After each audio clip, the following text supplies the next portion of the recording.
everybody. Thank you so much for joining. I'm here on Bell's Palsy Talk Live. It's Barbie. And today I'm going to be joined by a new friend, Saadi. He had Bell's Palsy in 2018. Journey. Hi, how are you? Hey, how are you, Barbie? Hey. I'm excellent. I started our live on my personal account. So I was confused. I was like, where is everybody? Nobody was there. So anyways, you're in Ireland. So how's your evening going? Great. Yeah, it's like, I think the last 2 years, working from home has evolved for me. I think I've gone from taking a corner of one of our rooms and then turning it into my full office. And then now I'm actually absolutely loving it. Yes. Yeah. For me, it's our dining room table for the past 2 years. Yeah. My husband works from home as well. So nobody comes over anyway. So it doesn't matter if your house is a mess with work stuff, right? Yes, definitely. Yeah. It's like, I wanted to ask, like, so do you enjoy work from home more, or do you enjoy working or traveling to work? Yeah, see, you know what? I'm a Gemini, so I have trouble with that. When I'm working from home, I miss being out, and when I'm out, I miss being at home. So I do enjoy a little bit of both. I used to be an event planner for dance competitions, so we were very busy with events. And now I've taken kind of a shift in my career into the maritime industry, working on a startup with my husband. So I kind of haven't been out and about very much, which I am missing. But yeah, I kind of like to have a life that has a little bit of everything in it. Yeah. So yeah, it's like, I think everybody would enjoy a bit of hybrid. I think it has come to my surprise how much time I've now started saving, and to my realization, like 62 days to be exact in the 2 years of COVID, lockdown, work from home, I was like, I was wasting 62 days a year in commute. And like, because I live in Kildare, and commuting to the city and back. And then if you're stuck in any of the highways, the famous highways all over Ireland, if you're traveling to work, it would always be like you're stuck in traffic, you're traveling. And then even though I am, I used to be super proud of like, oh, I'm making the most out of it. Sometimes I'm having a podcast on or an audiobook. But I've now still realized that it still takes some component of your focus away if you're driving. But that has been like a big. It is nice too. And you don't have, well, I mean, as a woman too, like putting the makeup on and doing the hair and getting like, some women, I'm not saying everybody does, but for me, it's just, it's a little work, get out there. So it is nice for me. I'm the same. I didn't have a huge commute ever before, but yeah, just the effort sometimes it's just too much, and sometimes you just want to start, get down and get stuff done. So you're a career coach now. Tell us a little bit about that. So that's your main job. So I started my career around like 11 years ago almost, and in the early part of my career, I was getting trained as a youngster to be a motivational speaker. So I used to interact with anywhere around an audience of 50 to 200, even 500. It was a very confident period of my time where I was like, I would speak to an audience of 1,000 without any hesitation. I was trained from a very early age on, hey, this is the technique number one. This is the technique number two. Part of the last decade has been being a part of this hustle culture that now I have actually taken a massive, step back from starting your own business. I want to be my own boss and all those kind of conversation. It has been a big shift from being a motivational speaker to now helping people find happiness in pictures, and then also being happy with what they have, rather than chasing a bigger number all the time. So the hamster wheel, right? Exactly. The hamster wheel is how we describe it. I was a big fan of Dr. Wayne Dyer. He used to say that a human being is an evolving species, but it has always suffered with a disease called more. Yeah. And we always are never happy with what we have. There's always a bigger fish. There's always a bigger catch.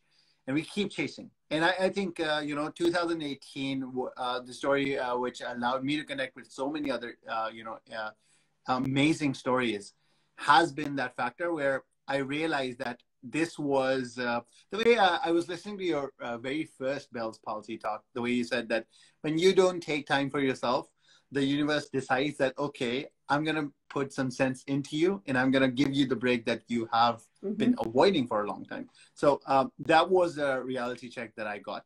I realized that, yeah, it's like, how much would I be able to spend in a month? How much do I need to smoothly run my kitchen in a month? And then having those calculations, I realized that if I have a good, home, I can pay my bills, the kitchen's running. The rest is just to please whatever's out there. Outside.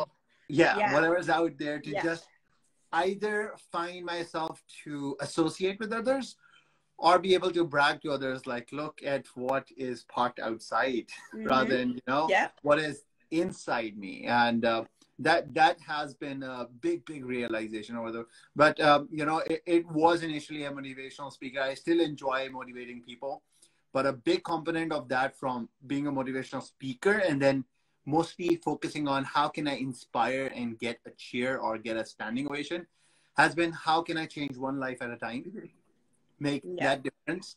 And from me personally broken and then deconstructing the people that helped me out in that period of my time, I've actually now taken that note. I'm like, okay, I'm going to pass that goodness forward.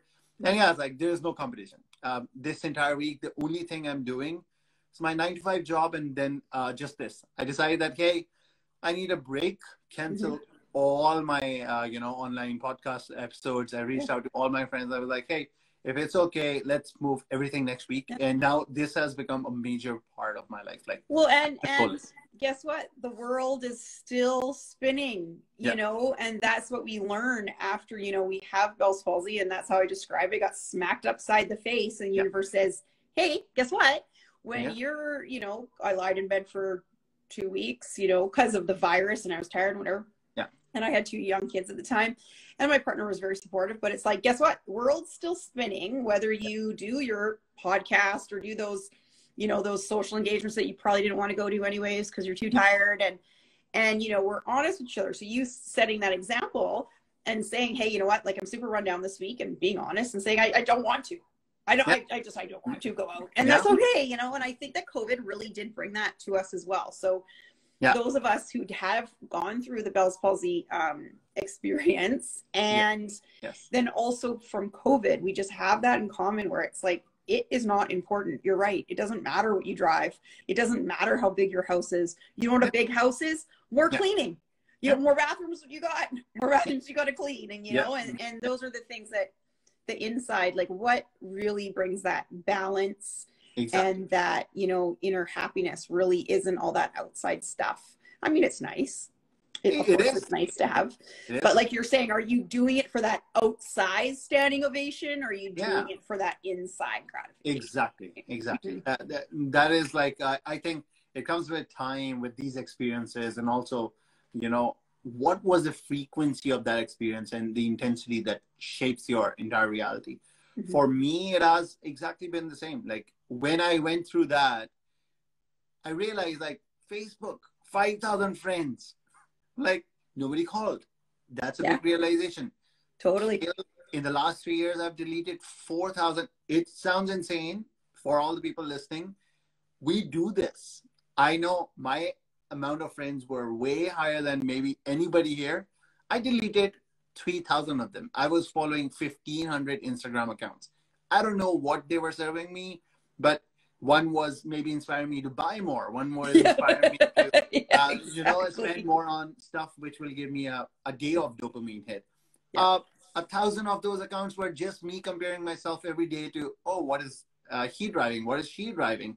What am I working at? What are they working at? And then I also realized at that time, the biggest thing I did was my social media auditing. Social media auditing has now become a major portion of my lifestyle, where I've seen that every few months there'll be a new platform.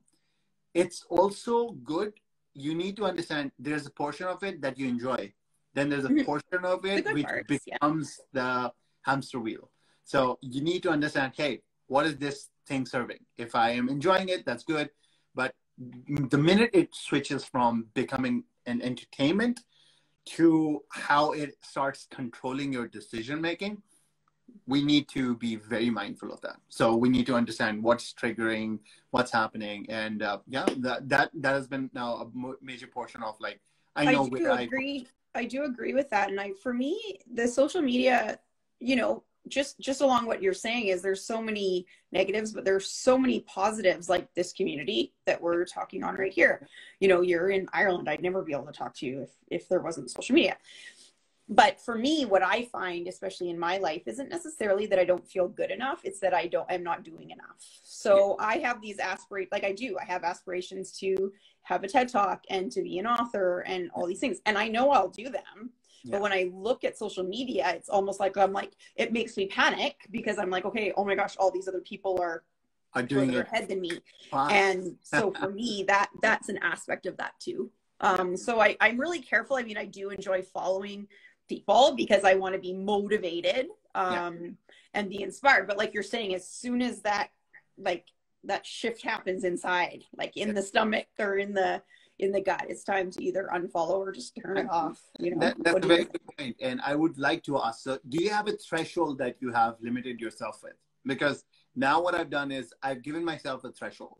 So I'll go and I'll say, follow your favorite 10 TED Talk speakers or motivational speakers. Follow one technology, broadcasting service rather than having all 15,000 YouTubers that you follow with the tech influencers that are around you. But I give myself those motivators like, hey, yeah, follow all the people that you want, but stick with 20. So I'll have Mel Robbins and I'll have Tony Robbins and I'll also have people like Kevin Hart to just keep me lively around those accounts. But I'll know that they're serving a purpose why they are on that list, rather than, hey, this account shows me the best cars that I really wish I can own. But at the end of the day, I'm like, yeah, it's like, have you also experienced like the more you have, the more anxiety it provides you? It's not how much you own and makes you happier. There's with it. There's like an anxiety bag that you keep collecting if you have more and more of stuff. Mm-hmm. Yeah, for me personally, I don't follow a lot of accounts, that make me feel like stuff. So I can understand where you're saying. For me, I also, with my personality, I don't give myself absolutes, because if I give myself absolutes myself, then that kind of creates conflict for me. What my kind of technique is, if I feel crappy when I'm on there, I just kind of like, okay, that's enough. Yep. Like you're saying, as soon as I'm not feeling motivated, then I stop. Or if something is making me feel motivated, generally Mel Robbins, I love her. Love that she's super real. Love that she got started a little bit later in life. I'm 42. So when I see her like being an author and stuff, I'm like, yay, I can do that. Yeah.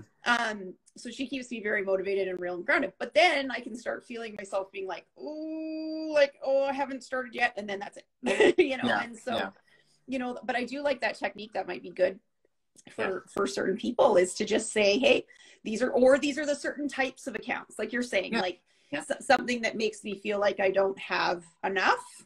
Don't need it. You don't need it anyways. Why? I'm pretty sure if that Lamborghini was meant to be in your driveway, it'll drop on your lap at some point. Yeah, it's like it is an amazing thing, and this is something that I learned from this, and I've now learned to even acknowledge this. Social media has done this weird thing to us. We will follow accounts that we love celebrating. Then we followed accounts that we compare ourselves with.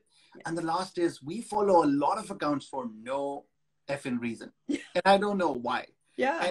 And there will be... Well, there has to be a reason why we hit follow, right? Like subconsciously there is obviously a reason, but it would be interesting to see kind of what that is, right? Exactly. And these can be celebrities. These can be your very close friends.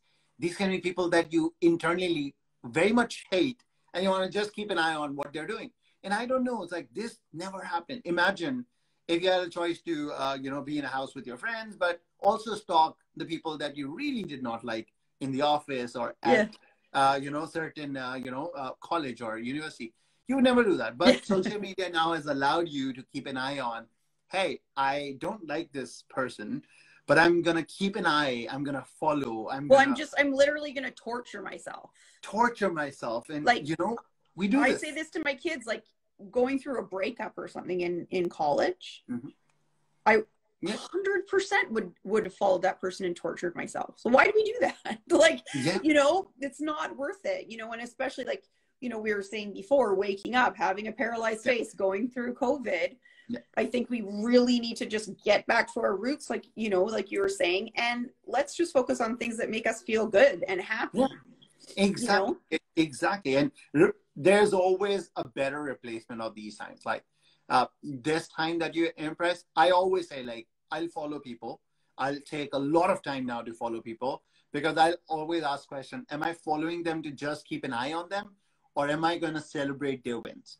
Because this is the thing, like, if somebody writes a book and this is the person I follow, I'll celebrate with them. But if I'm just following them, in the case of, like, I'm just going to keep an eye on what they're doing, but if they post something that they're excited about, I might not leave a comment, not love thing.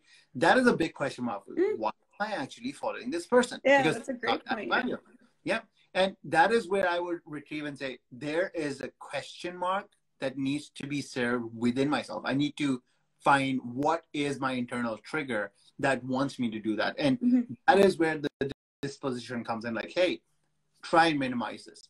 When you give yourself a challenge that you have 15,000 people allowed by Facebook and all these social media to follow, but limit yourself to 200, you will think very effectively, like, yeah, 5 of them need to serve me in this. These 50 are my best friends, that when I was depressed, when I was hit with Bell's palsy or any other thing, they will show up. It doesn't matter boundary, time of day, social media, post or nothing.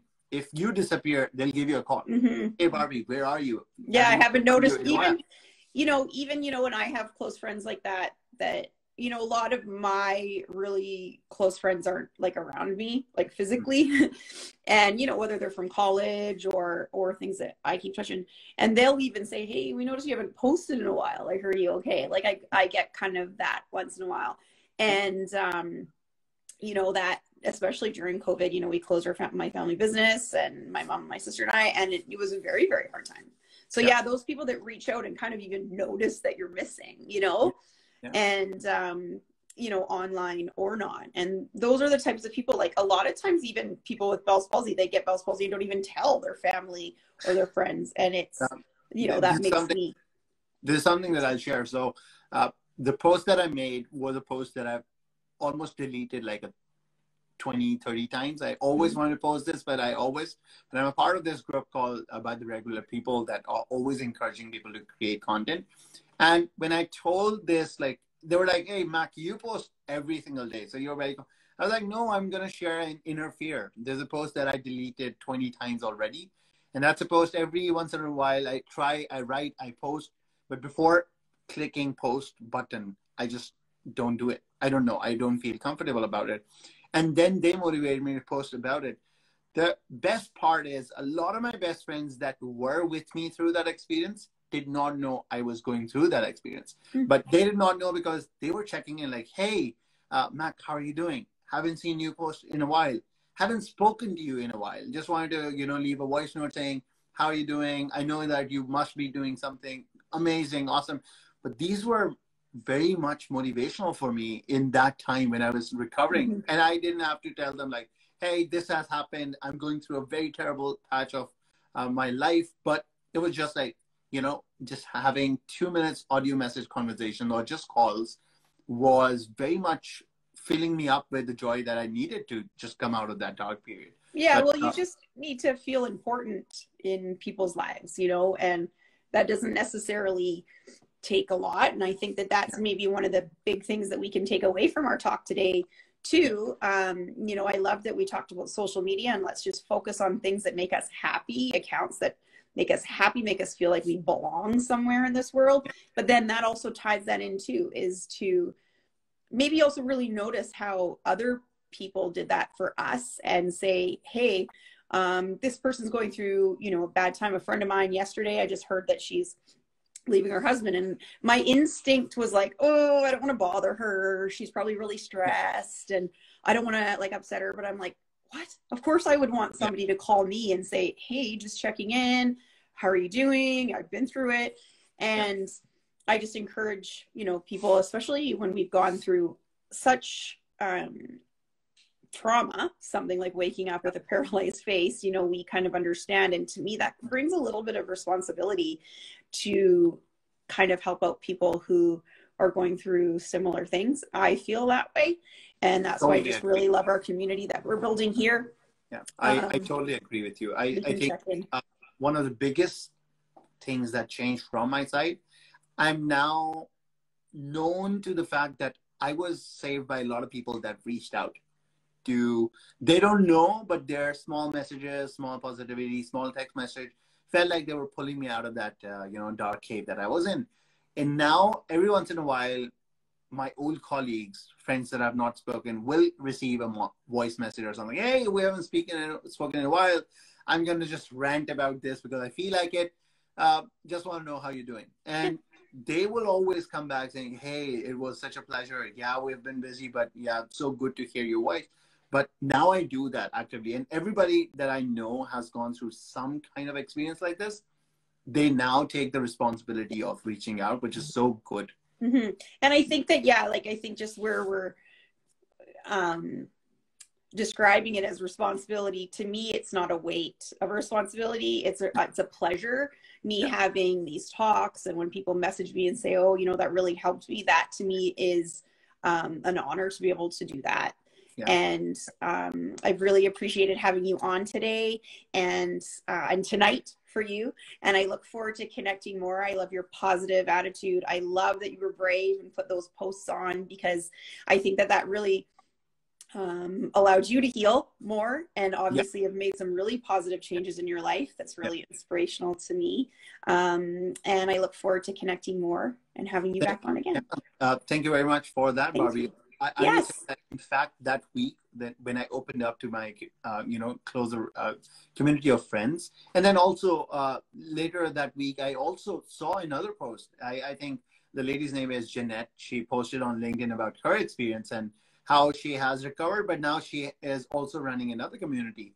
I was then positively impacted on first making peace with this, rather than, because another thing that I saw, just the way I'm mentioning about reflection, was the way I was deleting this post instead of posting and accepting that that's happened.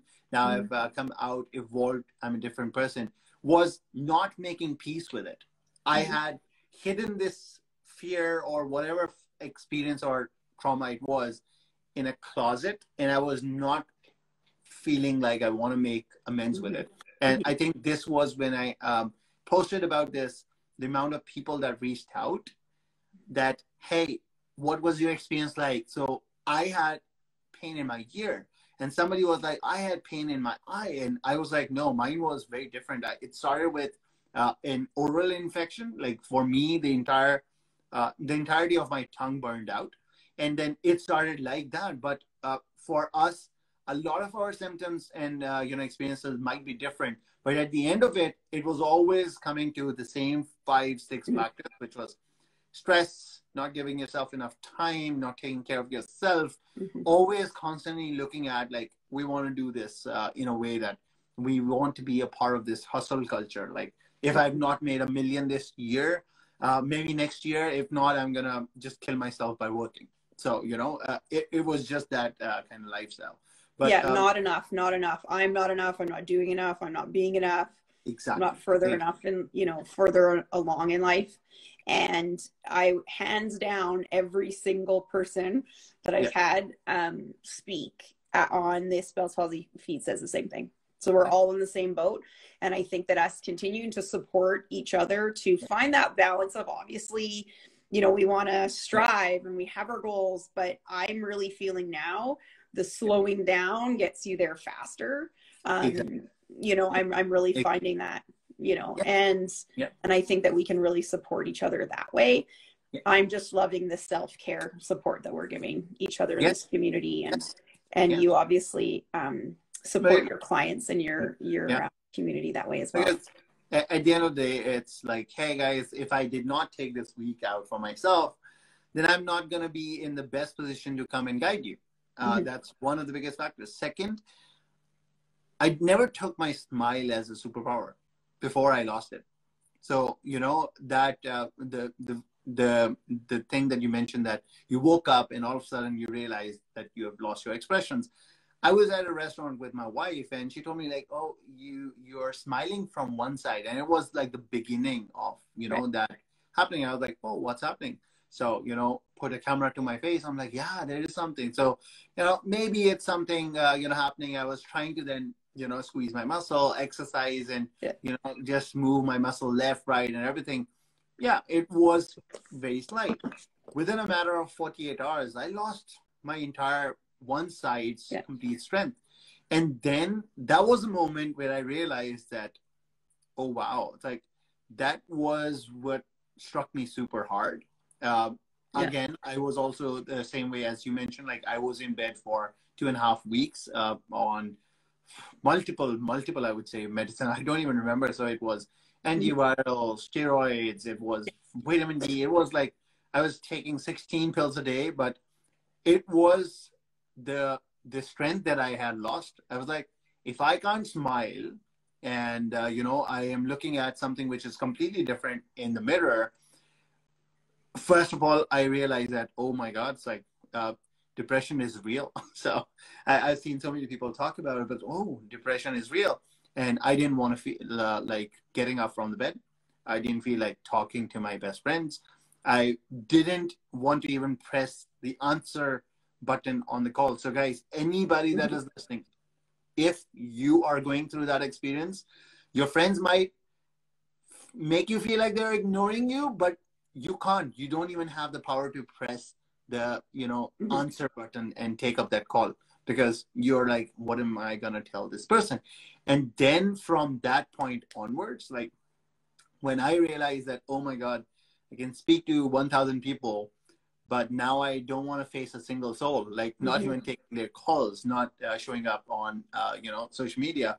I completely disappeared. And, you know, I was like, I'm going to take a step back, maybe hide for a while and see what's happening. Another scary part happened with me. So I went to Monterey Hospital. Uh, these were very tough times on us because we recently moved. We're both struggling. Finances kind of, you know, hand to mouth. I had around 40 quid in my pocket. And I went to Martyrs Hospital. They have a private section and then also a public section. So I went to the private and the lady said, though, you need to see the neurosurgeon, but in order to see that, you will have to pay around 300 quid unless you have a private insurance. But the public, you know, hospital will be free of cost. So you might have to just wait. And that, you know, 8 hours of wait in that hospital where, you know, the doctors did take care of me, but the experience was kind of lengthened. And that day, I would say, completely transformed me. I was like, it's not going to happen to me again. I'm going to somehow find a way out of this. I'm not going to, just because of financial difficulty, you know, be, you know, lengthening a painful period, but also reach out to other people, like, as this is not a responsibility, but this is an honor. Like, if you are given a gift by God to go out and be help from God's side, then that's a blessing. That's not something that you should be taking pride on. That's an opportunity. You're the gateway to that help sent by God. So that is something that I started taking care of. But then they started asking me questions like, hey, what's your name? I was like, I was literally like, my wife was there. I was like, are they serious? They're asking me my, you know, name. The next question was like, where do you come from? What's your address? And this. And then the doctor told my wife that it is a facial nerve that connects with your expressions, but this right here is connected with your brain as well. In some severe cases, it can affect your memory. Mm-hmm. And I want to make sure that his memory is intact. And then they made me check my entire left shoulder and everything. That part also was more, you know, of a transformative. I'm like, yeah, I'm right now thinking this is worse. Yeah, Could have serious been than it worse is. Yeah. than this. It can be worse than this. And I need to find what's the silver lining here. And then that experience of, you know, when I'm in bed and my wife's alone, struggling with this, paying the rent, trying to look strong, but finding that corner and then, fully in cares what has happened was what I think made me a very different person that I am. So, whereas everything like was so shuffled and broken for me, social media comes from top, goes all the way to the bottom. Family comes on very top. I come next. I don't care what the world says. A job can be a great job, but if it has asked me to compromise on my family, it has to go out. It wants to compromise me and my health, it has to go out. It doesn't matter. I took a pay cut of around 11,000 euros in my yearly salary to downgrade and quit. I was like, I'm never going to work retail because it's destroying my body. It's not worth it. Yeah. It's destroying my body. And a lot of people are like, yeah, but it's worth it. It's high paying job. I was like, I don't know if I'm working weekends and working late night shifts, even if I'm making that much money, I'm not spending that money with my family. My family doesn't see me. I don't get you don't know where you're spending it on, like, right? Then what's happening? Like, I am the nicest person to the bank, but not to my family. So, there has to be the balance. Like, you might not have anything in your bank account, but if you're having dinner with your family, and if your family is growing up, your children are growing up seeing you there as their mother and father, that is the best experience and gift you can give your children. Not a bank full of money and dad's never there. And mother's never there, but she is the, top 30, under 30, and she is the biggest, entrepreneur or whatever. But if you're not there living the best moments of your life because you were busy doing something, that is which, completely changes me. Yeah, and absolutely. Yeah. That was the 48 hours, I would say, which completely transformed me as a person. It has. Yeah, it has. I think this experience and this community and us supporting each other definitely has. I'm going to wrap it up there. It's been such a wonderful talk. Thank you so much for joining us, Mac. And I look forward to connecting with you more. It's a pleasure. Thank you for having me. That we have. Thanks again. And thank you so much to everybody who's joined us today. Have a wonderful night. See you soon. Thank you very much. Have a lovely night. Talk to you everyone. Bye.